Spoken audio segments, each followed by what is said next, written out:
Hype Man, Raj Nation, the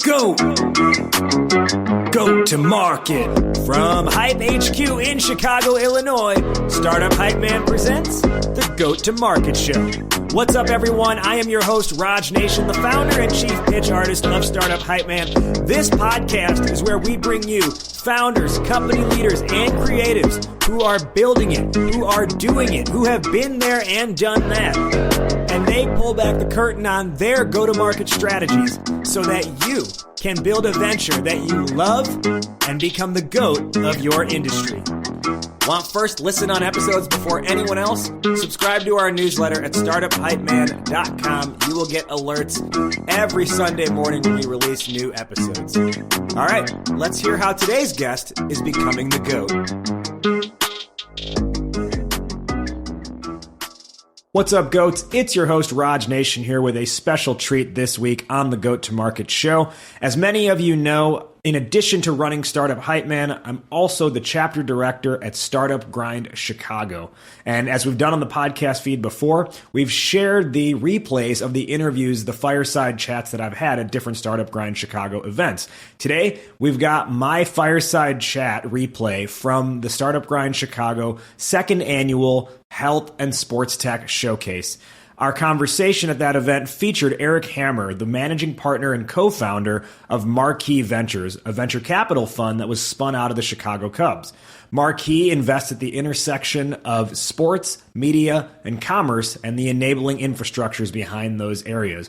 We had a great conversation. We covered Erik's outlook on investing in these categories, what gets their attention at Marquee, as well as his overall outlook on the future of sports, and his favorite moments in being associated with the Chicago Cubs. This interview originally took place in March of 2024, live at Brooklyn Boulders, Chicago, Chicago's premier rock climbing facility. All right, have a listen now and enjoy this replay of my interview with Erik from Marquee Ventures at the second annual Health and Sportstech Showcase from Startup Grind Chicago.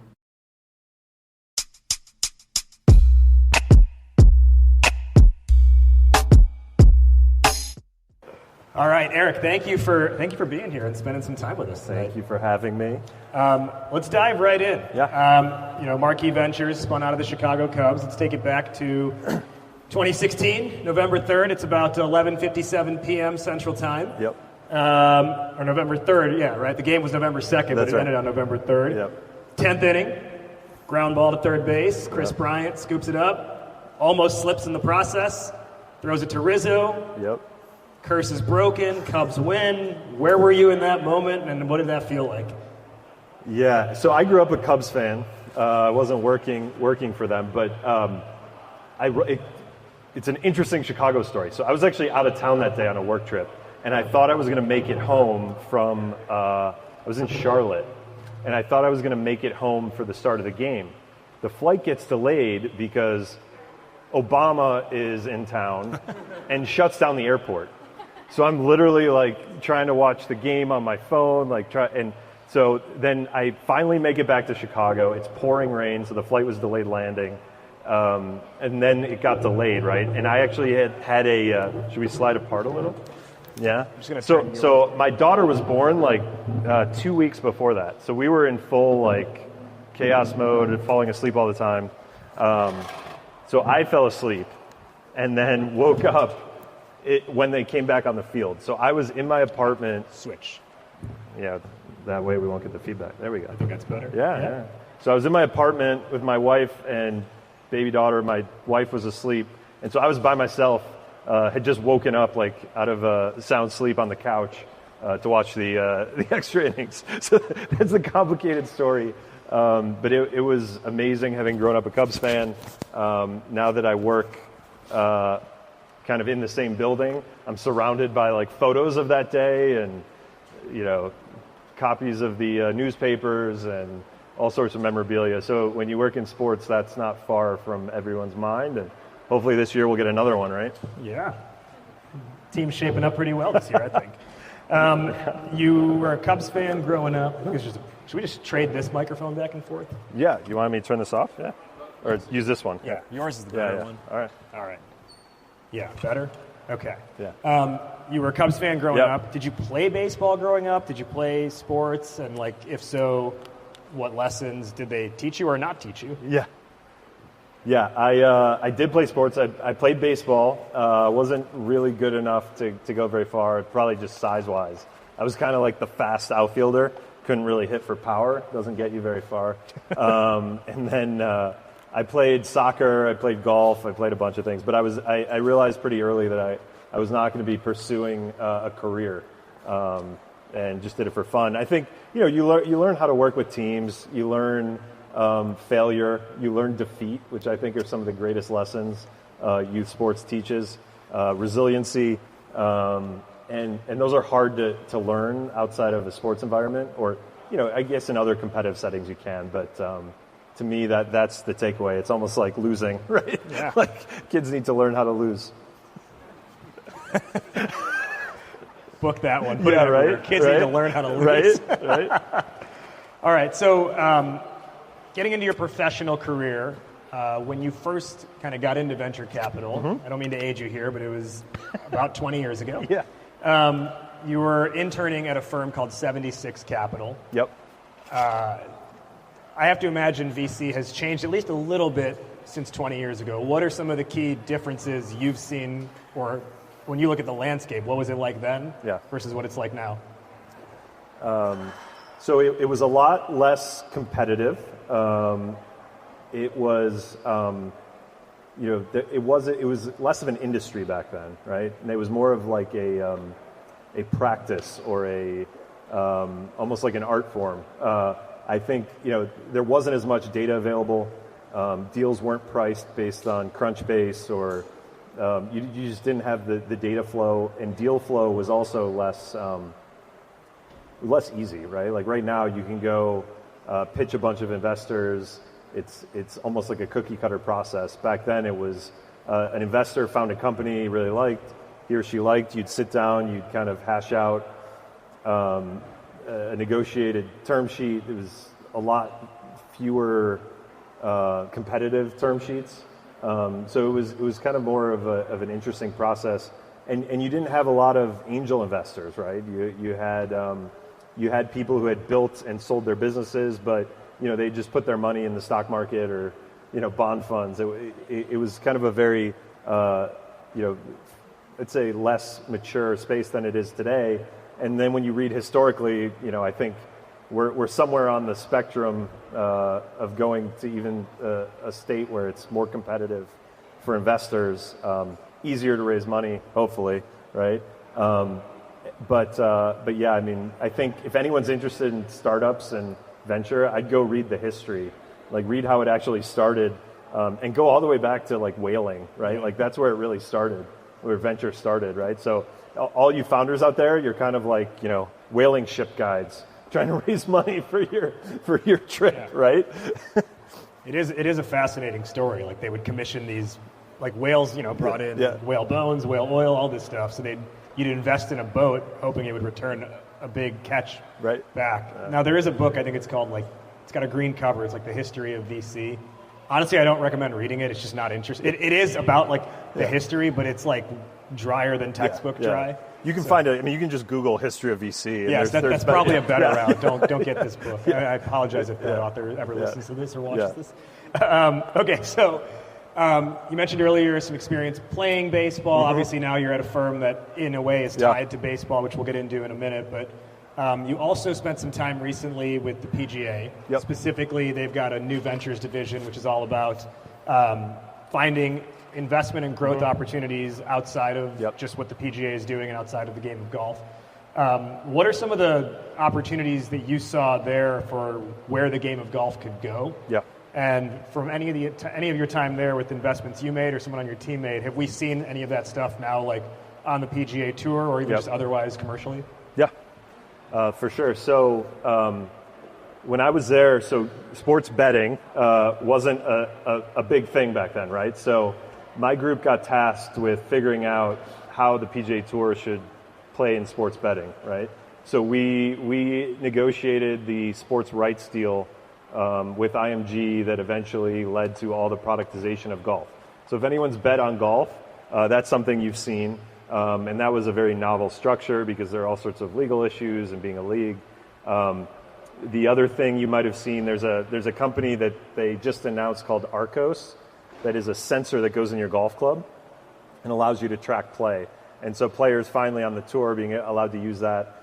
We looked at everything from simulators, so indoor golf simulators, to Top Golf, to things like that. We also did some things on the media side, the travel side in Europe. So we were all over the place. And then I worked on the European Tour investment, where the PGA Tour worked on kind of a partnership with the European Tour, try to bring the game global. So I can tell you with confidence right now, I do not need a tracker to tell you how bad my swing is. Yeah, right. When the ball ends up not on the fairway, that's an indication of how the swing goes. Okay, so let's talk Marquee. It is this fund, this vehicle that's spun out of the Chicago Cubs. You know, what makes the Cubs wake up one day and be like, we need to be in venture? Yeah. And then kind of talk us through like the structure as well, because it came from the Cubs, but it's not technically part of the Cubs. Talk us through how all that works. So I'd say first, you know, the Cubs leadership, whether that's Tom Ricketts or Crane Kenny, they have deep roots in the startup world. They both, you know, Crane more on the investing side and building side. Tom had a couple startups. So they have the passion and the energy.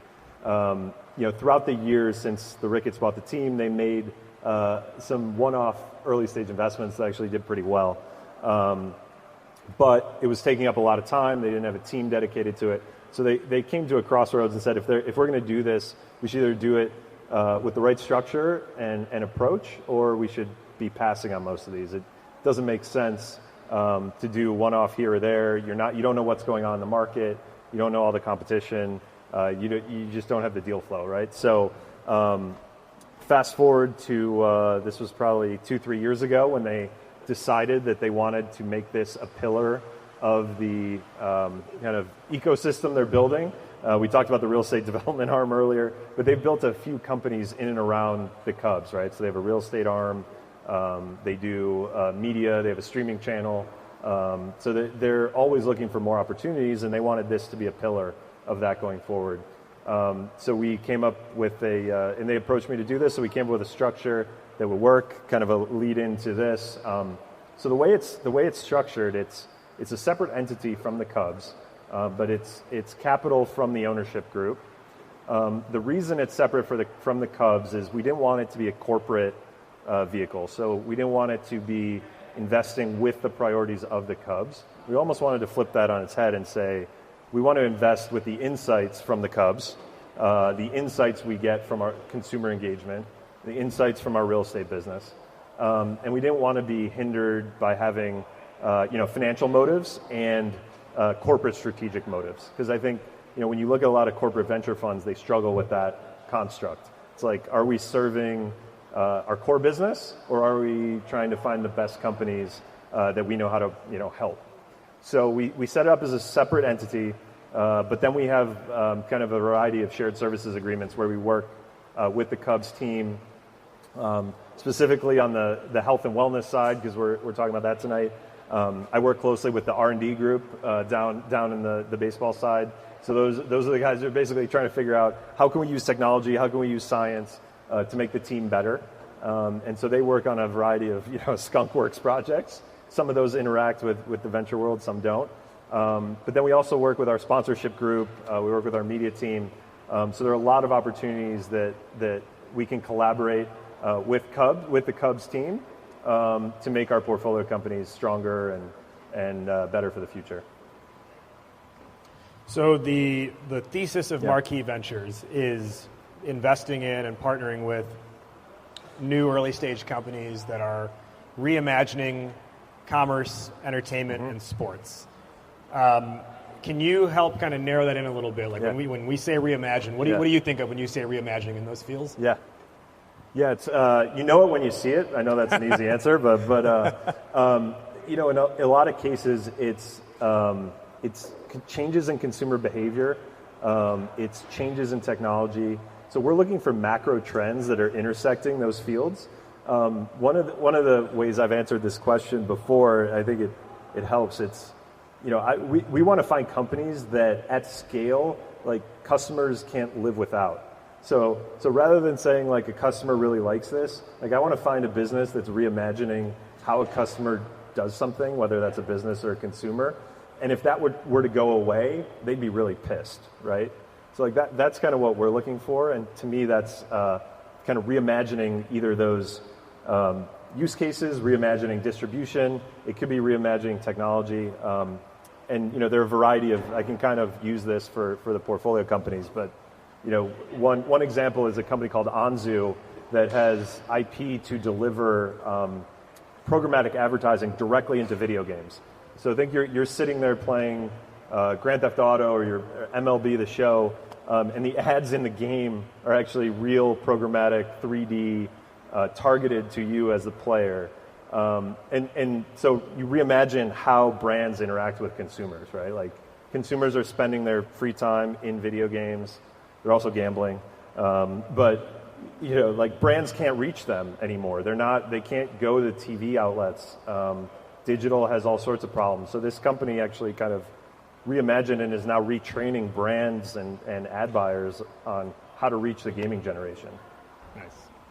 Okay, so you mentioned Anzu there. Yeah. There's another company that I was looking up. So there's like Greenfly. Yeah. If I wrote this down correctly, content distribution, right? Yeah. Now, I can personally see how a company like Anzu and Greenfly would make sense in that commerce, entertainment, sports, reimagining sort of theme. Yeah. Then at the same time, you have a company called For Days, which is it's not just, but it's a recycling platform. Yep. You have New Era ADR, which is a legal dispute resolution platform. Yep. Now, I'm thinking Marquee Ventures. I'm thinking entertainment, commerce, sports. I'm certainly not thinking legal dispute resolution. Yeah. And what was the other one? It was and recycling. So how does that fit within the thesis? Or was it just kind of an off-thesis thing that you said looks good? Talk us through that. Yeah, and there's one we put up there last week that you'd scratch your head even more, but I'm happy to tell you about it. So again, our thesis is really like inside out, right? So like what do we see at the Cubs? What do we see with our partners? So 4 Days, which is actually now called Trashy, they rebranded and launched at Walmart last month. So look, the consumer insight there and the problem there is consumers are making different choices now. They want to be sustainable, and I know they've said that for decades, but they actually are making decisions now to be more sustainable. So when you look at sustainability and you look at like what the Cubs do and in sports in general, right? Apparel is a massive waste stream, and also we try to get our consumers to upgrade their jerseys, to get the new City hat, get the new London Series hat. But what happens to everything that you get rid of, right? And the crazy thing is like 85%. I'm going deep on this one because I think it'll explain a little bit more of the thesis. But 85% of what you donate to Goodwill or other donation streams gets thrown away, and that's the EPA study. So there's really apparel and linens and towels. It's a massive cause of landfill waste, right? So what is beautiful about Trashy, they figured out a sustainable, I guess it's like a circular model, right? You recycle your clothes with them, you get a credit to their marketplace, or for using, you can use across their browser plugin, or you can use at the Cubs store. And then you can buy clothes you would normally buy anyways, right? So essentially you're getting future credits by recycling. And the company makes money both on the recycling side and then on customer acquisition, right? So they're driving more sustainable consumers to brands that are willing to offer these credits. So we did some testing with the Cubs retail stores, but when you think about the broader sports landscape, there's a tremendous amount of jerseys and T-shirts and whatever pullovers that people get rid of every year, and so we wanted to figure out a way to tie all those threads together. That's a good pun I just thought of. And then the last one on the legal side. So New Era, brilliant team of technologists and ex-lawyers who hated the way Essentially, brands, consumers, and B2B relationships ended in disputes, and so they built a new platform from that. It actually took off in ticketing first. So now they're in probably 1.5 billion contracts, but their first couple of customers were actually in sports and entertainment. So they launched with Ticketmaster, they launched with Zynga, they work with the U.S. Olympic Committee now. So what we saw was this unique ability we had to build on that with other sports organizations, whether that's ticketing, whether that's sponsors, and we thought this was a unique way to take sports as a wedge rather than an end goal to build their bigger business. So, well, and I'll tell you, the old jerseys in my house, if they don't get thrown away, collector's items. Yeah, they're going to end up being $400 for someone's old raggedy thing at a vintage shop. Right. Or in my case, I'm still hanging on to that 1995 champion Muggsy Bogues jersey. Don't get rid of that one. Fits like a sports bra now, but still in the closet. And you know what, Ashley? Back in college, I loaned you a Michael Jordan jersey, and I'm still waiting for that one back. So let's talk a little bit about the landscape of sports and media right now. Yep. We're seeing an insane amount of money being put into professional sports, primarily from licensing deals and TV rights. The NBA, I think, is getting $2.5, $2.6 billion a season from Disney, from ABC, ESPN, to be able to broadcast their games. Even recently, the WWE is getting a 10-year $1 billion deal from Netflix to live stream Monday Night Raw, their Monday show. So just a ton of money is going into streaming and broadcast rights, which is now having a massive ripple effect overall on what sports can do, what sports teams can do, what the leagues can do. Yeah. What do you see as greenfield opportunity given this kind of this new money that's come in and this big influx of cash? Yeah. It's good times to be the leagues, but I think underlying all this is the fact that live sports still bring people together. It's one of the last areas of media where you can kind of bring together a live audience. People don't watch live shows anymore. There are a couple of concerts here and there, but everyone's streaming on their own time. So it's hard to reach that audience, right? So you have to think underpinning this massive sports rights deal. It's all about advertisers, right? The NBA isn't getting $2.5 billion just because people, think they deserve it. They're getting it right because you can sell advertising against that, and advertisers are voracious for live content that they know people are going to sit down and watch in front of their iPad, right? But TV screens are still the biggest, best screen for individuals, right? To reach them, to show a beautiful product, to show a car or whatever new pharma pill is out there. But it does. The question becomes, where does that money go? You just saw the NFL increase their salary cap significantly more than they thought.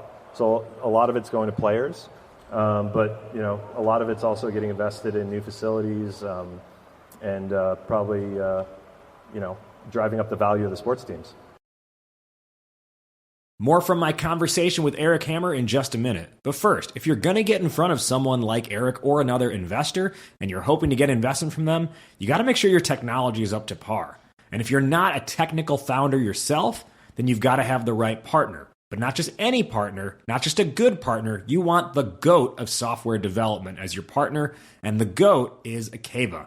Here's the deal. I've seen too many startups get screwed over by offshore or budget dev shops. What do? Those providers are order takers. They do the bare minimum, and that often means getting software back that has gaping holes in it, or being forced to pay hidden release fees to claim ownership of your code. But then there's Akeva. They actually build strategically for scale from day one. They help you make product decisions in the process of developing your software, and they give you full ownership of your code by default. And they've got a killer offer for you. In the name of partnership, they're giving out to the Startup Hype Man community a You Call It code review. What's a You Call It code review? Well, for those who qualify, Akeva will review the most critical parts of your code so you can see exactly what your tech needs to launch or scale. And they'll do this completely free, and then you call it from there. So you can get that review from them. And then if you're like, okay, great, I can take it from here on my own, you call it.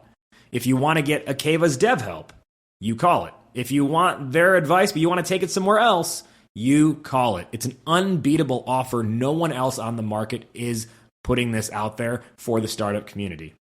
Are you ready for a You Call It code review? Are you ready to get goated? Head to akeva.io. That's akava.io, akeva.io. Fill out their inquiry form and tell them Startup Hype Man sent you. Let's come back to Marquee as an investment vehicle, an investment fund. When you look at the portfolio you've already invested in, what would you say are some of the common founder traits? Mm-hmm. And as you look forward for new investments, what do you look for in a founder? Yeah. So we have a great group. We have 9 companies in the portfolio today. I would say, consistent themes, management teams who, it's not their first go around. I'm trying to think excuse me. And when I say not first go around, not that they've all been successful before, but they've all learned, right? And they've all demonstrated takeaways from their previous endeavors. And so I think actually the ones who have back to failure, right? Yeah. I think the ones who failed before are just smarter. They waste less money. They have and not to say there aren't good first time founders, but you get the sense that they're more in control in an uncontrolled situation, right? I think the other thing is they're obsessed with the problem, not necessarily their technology. So they're obsessed with like the consumer problem or the business problem they're solving. They almost like have empathy to an extreme for that problem or for their customers. And they're great salespeople, right? Which is, as you mentioned early on, like they know how to sell. Like I need to feel comfortable that they can sell investors, that they can sell employees, and that they can sell customers. Because at the beginning, you're the chief salesman as a CEO. So we're always looking for, do we feel comfortable this person can recruit the best talent, they can get other investors, and they can bring on customers and figure out a way to then level themselves up for that next stage, right? So when you're in venture, you're not investing for like a 1-year horizon. So we're kind of thinking through the next 10 years, like, can this person run this company now? Could they run it if they get to 10 million in revenue? And can they bring in a team then to not necessarily take over, but take over a lot of the functions, because the CEO is not going to be able to sell every customer even once you get to Series A. So then conversely, what are red flags in a founder? Or even beige flags? Beige flags. I don't know if I've seen a beige flag. I'd say overconfidence, but that's a tricky one, right? Because every founder, they're willing to run through walls, but there's something to be said for like acknowledging the unknowns or acknowledging the challenges you've had. There's a respect from that, because you're going to have more challenges along the way, and you're going to have missteps. And so understanding that someone can acknowledge those and learn from those and take feedback is important. So when I say overconfidence, it's I'm not worried about raising money, or I'm not worried about hiring. I've got the best product in the world. I'm not worried. When someone says I'm not worried, I kind of get a little worried. And then overselling, like telling us that you have customer deals, or telling us you have partners lined up, and we're gonna dig into that. Like if you tell me you're selling to Walmart, or you have a big deal in place with you pick the name, like we're not going to just write a check before investigating that. So those things always bring up red flags. Like, or he or she said they are far along in this process, but you've only had one phone call. Like we don't deal well at Marquee with misleading us, so that one's always a red flag. So don't lie. Yeah. Got it. Don't lie. Well, actually, to that point, speaking of lying, speaking of lying, one thing that I have been a lot of the clients I work with Startup Hype Man, one of the things we've been doing over the last year or so is adding a slide to the deck. Well, or as part of the Ask slide, just having a section of it that says, here's where we need help, and just kind of being upfront and transparent about the gaps that this founder acknowledges they have, and where they think the firm they're talking to potentially could have resources for them. Yep. Do you see that as the right level of confidence and knowing limits, or? Yeah, I like that. Here's what we're looking for from our investors. I think is a great pitch, because it also helps us determine if we're a good fit, right? And we're also always looking at fit as one of our key priorities. I would take it one step further and say, here are the things we don't know yet, and here's what we're doing to figure that out. So, like, think about it from a scientific process standpoint. Here's our hypothesis. Here's what we're going to test.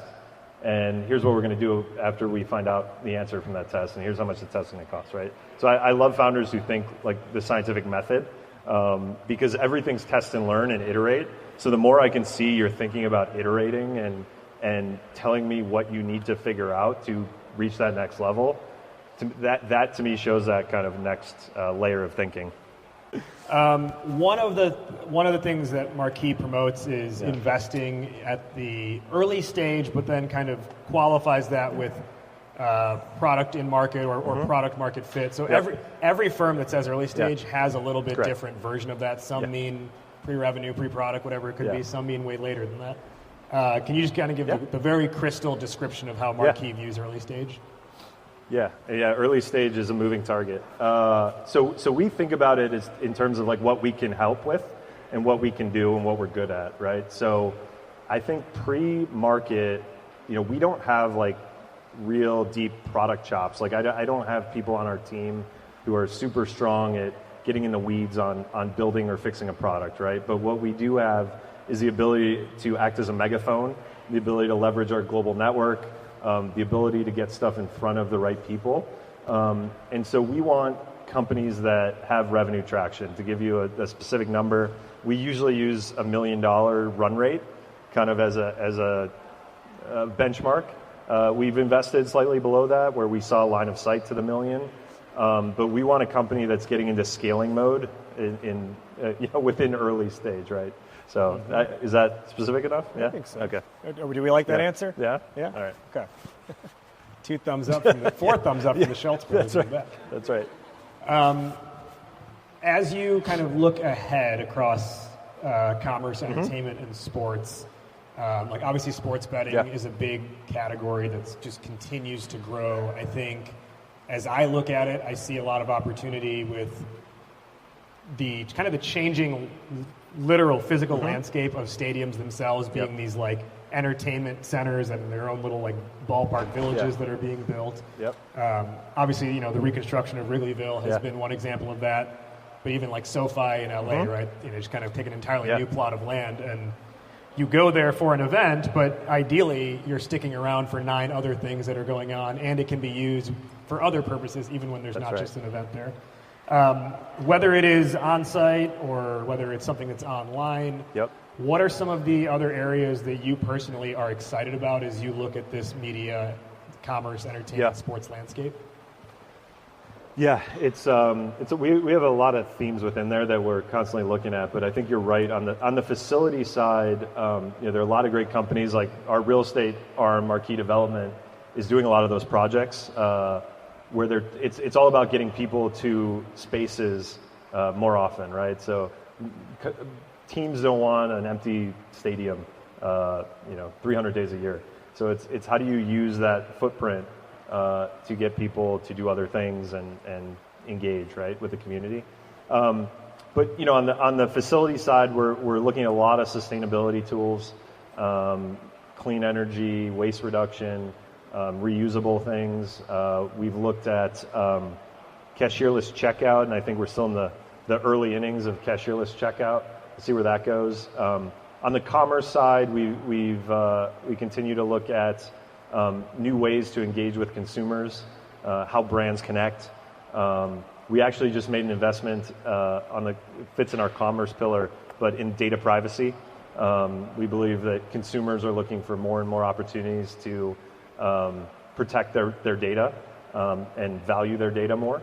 And then on the sports side, we are looking at a few emerging leagues and concepts So we keep looking for that. Kind of what are people going to be watching 10 years from now? I hope it's baseball, but I hope it's also some other things. And there you go. Women's sports is a really interesting area. We spent some time there. So we're trying to figure out how to play women's sports. Not actually play women's sports, but how to invest in women's sports. That would be funny, right? Yeah. It would be the most man thing ever to try and figure out how to play women's sports. yeah, right. So I think that'll give you a feel for, and then there's the AI everything layer that we're digging into.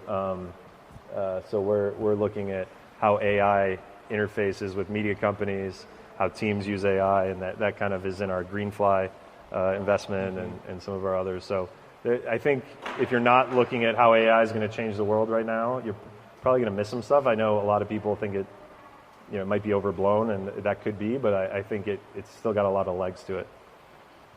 So, you mentioned as part of your response, you talked about Marquee development and Marquee network and all these things. So is the idea then the right investment is going to be one that you can plug into the other properties that kind of revolve in the Cubs ecosystem? I would say we've done that with, so of the 9 portfolio companies, maybe three or four of them are actually working with kind of the broader ecosystem. The others, though, they're things that we can help. So, for Anzu, for example, right? We don't have a video game, but we know a lot of people who produce video games, and we know a lot of people at the leagues who control video games. So we can help them navigate that. We also understand what sponsors are looking for and how brands are changing their purchasing behaviors when you think of marketing activations. So we don't require it. We don't require a direct vendor relationship, either before, after, during an investment. They're completely independent decisions. So if it would help the Cubs and I bring it to a colleague at Marquee Development, for example, and it's a real estate business or a prop tech company, I want my colleague to make an independent decision on that, not just because we invested. We have been in, to say the least, a bit of a VC winter over the last year. A lot of money available, but sitting on the sidelines. What's your kind of today is, what is this, March 19th, 2024? What's your outlook today, and is that different from March 19th of 2023? And I hope the VC market doesn't do that. Fall off a cliff. I think we're getting closer to the bottom. It's impossible to really, if I could call a bottom, I'd be on a yacht somewhere. But it feels like deals are getting done quicker. It feels like we're seeing some preemptive rounds. It feels like VCs are starting to do more sourcing as I talk to colleagues. This is all anecdotal, right? So, and I think this is since Q3, Q4 even. So it feels like things are picking up. Hopefully we get some more IPOs out this year, which typically helps a lot of big check writers at the later stages write growth rounds, which then I think spurs the earlier rounds. The one area we haven't seen a slowdown in is seed investing. I think you had a lot of multi-stage funds go a lot earlier, so they could almost think of seed investing as a harbor, right? There's the crazy waves out in the ocean. No one knows how to price growth rounds, but seed, you can kick the can. You can say we don't really need to worry about growth rounds for 5-7 years, right? So let's invest money there. So I think seed rounds haven't come down as much as all the other stages. But all that being said, there was still a ton of companies that raised money over the last 2 to 3 years, and whether that's price rounds or bridge rounds, they need to get worked through, right? They price the rounds, high in the heady days, or they raised a ton of money in bridge rounds with the goal of raising around this year. I think you're going to see a lot of companies close up shop this year, probably a lot more than last year. But I think that's a good thing, right? Because a lot of those companies haven't shown the traction, or, well, good thing unless you're running it, right? It's a terrible thing to shut down a company, but they just haven't proven that next phase of growth. They haven't proven their milestones. So I think we're going to see, I was looking at data this morning on shutdowns this quarter relative to last year, and it's about double, but I think it's going to pick up. Again, if you look at the second half of the year, I think we're going to have a lot more companies out trying to raise when the market should tell them that they shouldn't be raising more capital. So I've got one more question, and we'll open it up to the audience for a couple questions, and then I've got a closing one I want to ask you. Yeah. But let's come back to, not come back to, but I want to kind of change gears for just a moment. Still staying on Marquee. So Marquee recently launched a interview series on their blog called, is it 9 Innings? Yeah. 9 Innings, yeah. You can see the tie back to the Chicago Cubs just in the name of that blog. So the whole point of that interview series is, you're interviewing industry leaders across those three verticals, right? Commerce, sports, entertainment, around what their outlook is on trends and just general sort of insights they have on the industry. What we've seen, I think, that is drastically different. You could come back to one of my first questions about 20 years ago, how is VC different? Yeah. And you kind of mentioned there's kind of a whole industry now around it.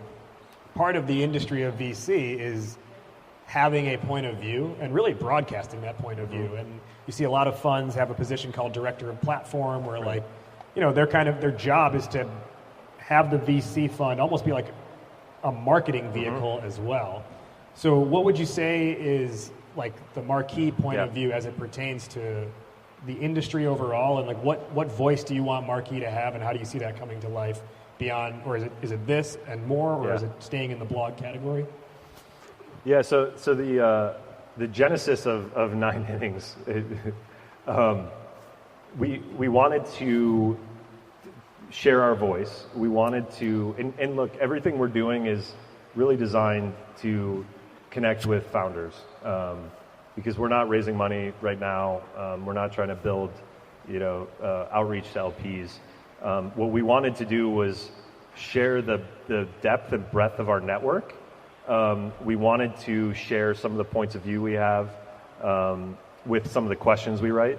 But we also realized that there are a lot of podcasts out there, and for us to break through on a podcast, it wasn't, it was going to take a lot.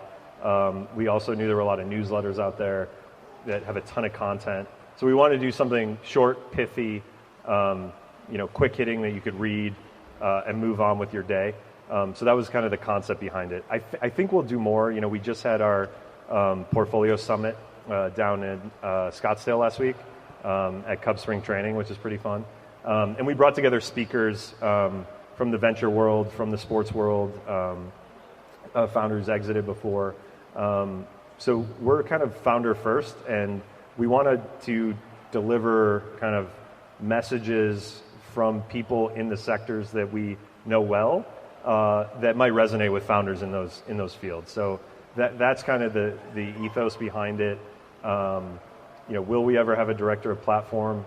I don't know, but it's all about value for the founders. We've got the rest of my conversation with Erik Hammer right around the corner, but first, let's talk about your marketing automation. If you're going to market, and if you want to become the GOAT to market, you've got to have the right marketing automation system. And after over a decade using MailChimp, I'm so glad that I switched over to ActiveCampaign. ActiveCampaign really is the GOAT of marketing automation. Whether you're a B2B SaaS, a marketplace, a consumer app, or really anything in between, every kind of business needs a newsletter. At Startup Hype Man, we use newsletters as probably one of the top 2 drivers of content and lead generation. And from setup to send, every newsletter we've published has been a 10x easier experience since switching to ActiveCampaign. ActiveCampaign has tons of integrations, automations made simple, and I just want to touch on that point for a moment. What I'm able to do with ActiveCampaign is when someone books a sales meeting with us through our Calendly account, we have an automation set up where they get added to our CRM list and the tag that they're a lead gets automatically added to their contact name, and that creates its own sequence to support the sales process. And setting that up was like chef's kiss level easy.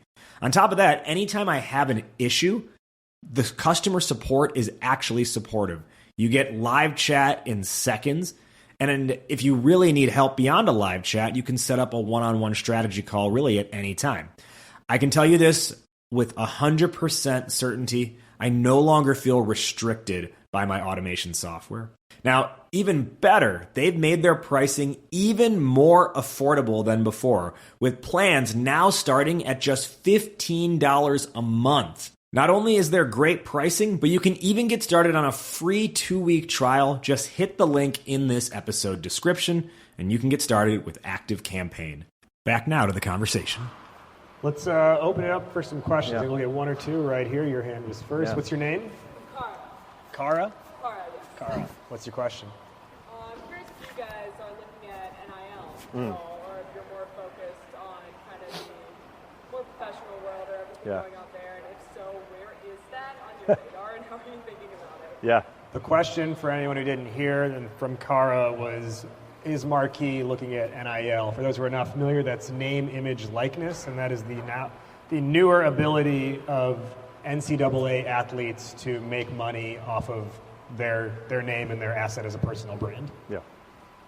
The really scary thing is NIL is now creeping into high school. So they're actually like high school athletes who are getting paid to do ads. Yeah. We've looked at it. We've looked at a few companies, and there's some we really like. It's still like the Wild West. I mean, schools are struggling to manage it, and I don't think it's reached like its mature state. I think we're going to have more and more changes.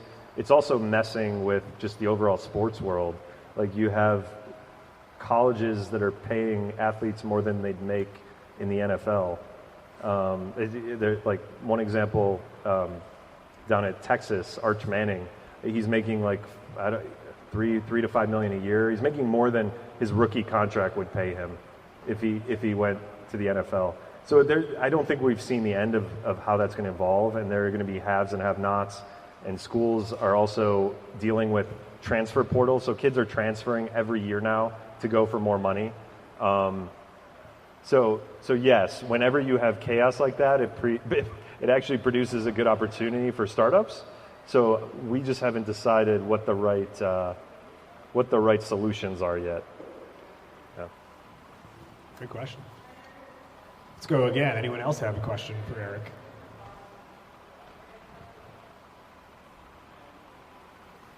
No? Yeah. Yes, right here. Hi, Preston Joppa. My question is, for a startup that is pretty early stage, earlier stage than the early stage you're looking for, what are some creative ways of showing that product market fit? Like I'm developing a physical product, so I don't have something selling yet.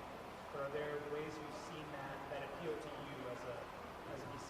Yeah. The question from Preston is, as an earlier stage company that might be earlier than what Marquee defines as early stage, what are the creative ways that one could showcase product market fit? Yeah. That's a great question. User feedback is great. It doesn't show mass product market fit, but if you can show me that someone's getting rid of something to use your product instead, if you have distribution deals pre-wired, like that can also show it. At the end of the day, you need some. You really need, for us, like something quantifiable. And I know that's hard. I didn't truly answer.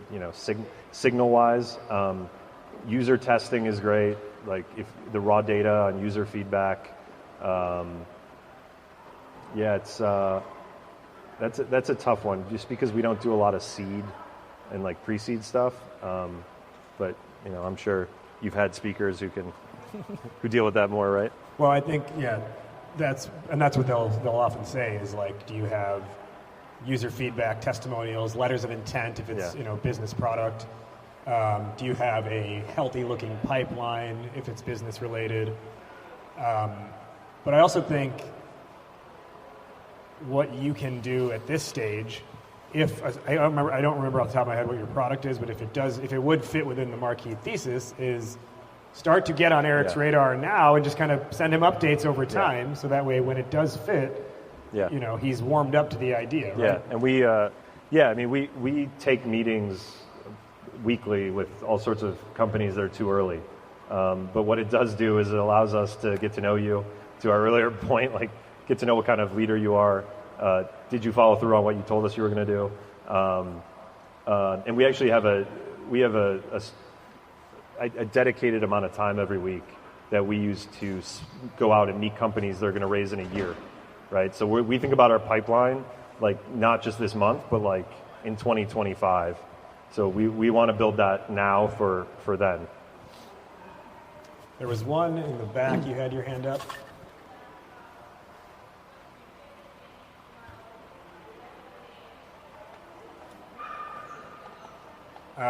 Sorry, first, what's your name? Maggie? Did I get that right? Maggie? Yeah. Yeah. And it was, what's your favorite thing about opening day at the Cubs? Cool. Yeah. It's, hopefully the weather. No, I think the coolest thing is the atmosphere is very unique. If anyone hasn't been there, it's both a like throwback in time, and also just everyone is so excited, and the Cubs have a really interesting celebrity following. So you never know who's going to show up that day, and so I actually think the bad weather makes it what it is. So if it is cold, if it is windy, you have everyone out there cheering for the national anthem, and they're cold and want to go inside, but there's really no place they'd rather be. And you see people like Bill Murray, and you see people, it's a pretty cool experience. The flyover is also fun, and there's a lot of fun stuff about it. Yeah. And it helps when the team is projected to be good too. Yeah. Right? Yeah. Okay, a couple of quick final questions here before we wrap up, or to wrap us up. Who's a player you'd like to see on the Cubs that has not played on the Cubs before? And let's talk like dream, but like obviously you can't get Ohtani because he's locked in for the next 10 years.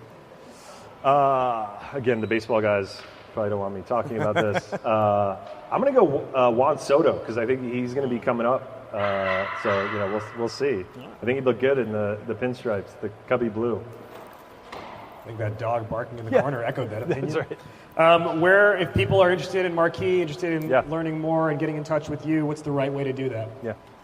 So you can go to our website, marqueeventures.com. You can reach us there, or just reach out to me on LinkedIn. Shoot me a note. I'm pretty.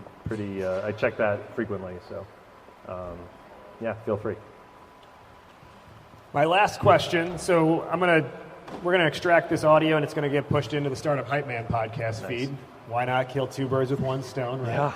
So on my podcast, the last question I always ask my guests is to fill in the blank. So I'll ask you the same thing. Fill in the blank. Entrepreneurship is blank. It's just hard. Right? It is. And so if anyone tells you it's easy, it's not. It's one of the hardest things you can do, but if you're passionate about it, if you love what you're building, if you love your customer, it's also rewarding. But don't mislead anyone. It's hard, right? Indeed. Hear, hear. All right, so we brought him in with that amazing standing ovation, and we're going to send him out in the same way. Everybody on your feet. Let's give it up one more time for Erik the Hammer! That's awesome, man. I got to bring you to meetings. Hell yeah.